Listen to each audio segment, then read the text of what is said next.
Kosova për të pasur presidentit të re, duhet të ketë opozitë të re.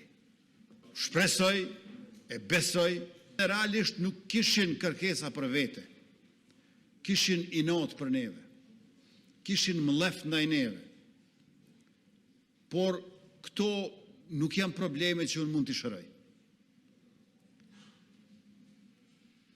Atë që sa ka dhënë populli, s'ua japim dot ne, ndërkohë që në fakt nuk kërkonin asgjë.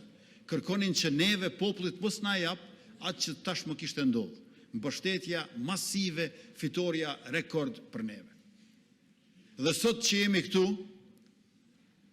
janë 9 parti politike të pranishme. 4 parti politike i kene jashtë.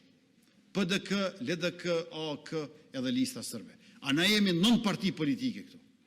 Na jemi shumica e kuvendit. Ata po dëshirojnë të shantazhojnë si pakisë që janë. Të kërcënojnë. Janë 4 parti politike.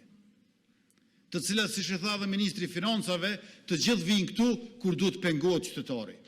Të pengohet qytetari që të ketë President Republikës, ose të pengohet qytetari që të ketë 200 milion euro në pakun e përballjes me inflacionin 2.0 përkatësisht në rishikimin e buxhetit 2026. Mbushen këto ulse kur duhet të pengohet qytetari, me votë aktive.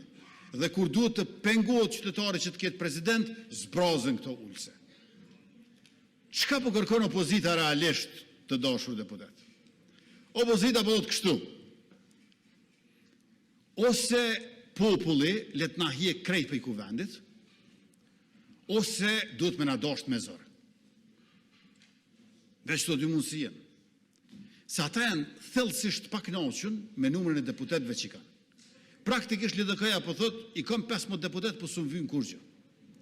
PDK-ja po thot i kam 22 deputet po s'm vijnë kurrë.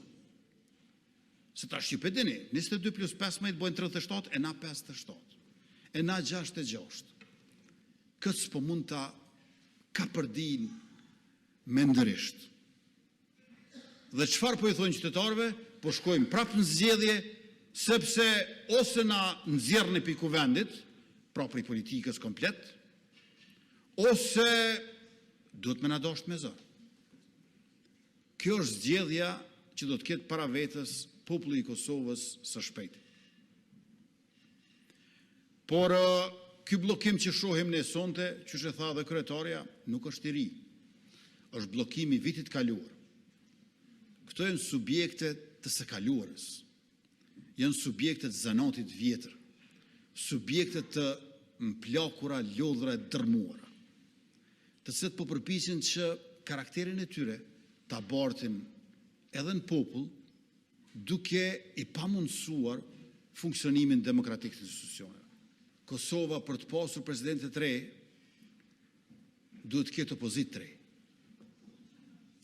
Opozita është e vjetër. Kjo opozit mundet me sjell në ftyrë të re, por zanatin e karakterin e ka të vjetër. Prandaj edhe janë në rëmje të lirë.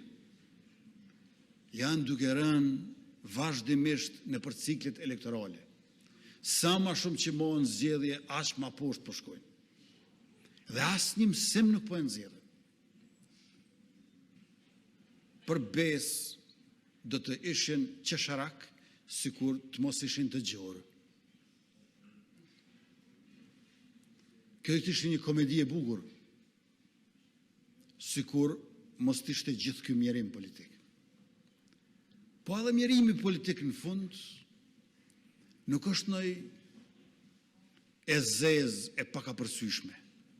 Ajo çfarë e bën të pafalshme, e rrjedhimisht pakapërsyeshme, janë ato dhjetra miliona euro që i humb Kosova për shkak se duhet të organizojë zgjedhje të panevojshme dhe për shkak se si bën dot reformat dhe nuk merr mbështetjen financiare nga bashkësia ndërkombëtare, për cilën kemi aq shumë nevojë e që besa edhe të drejtë dhe e meritojnë.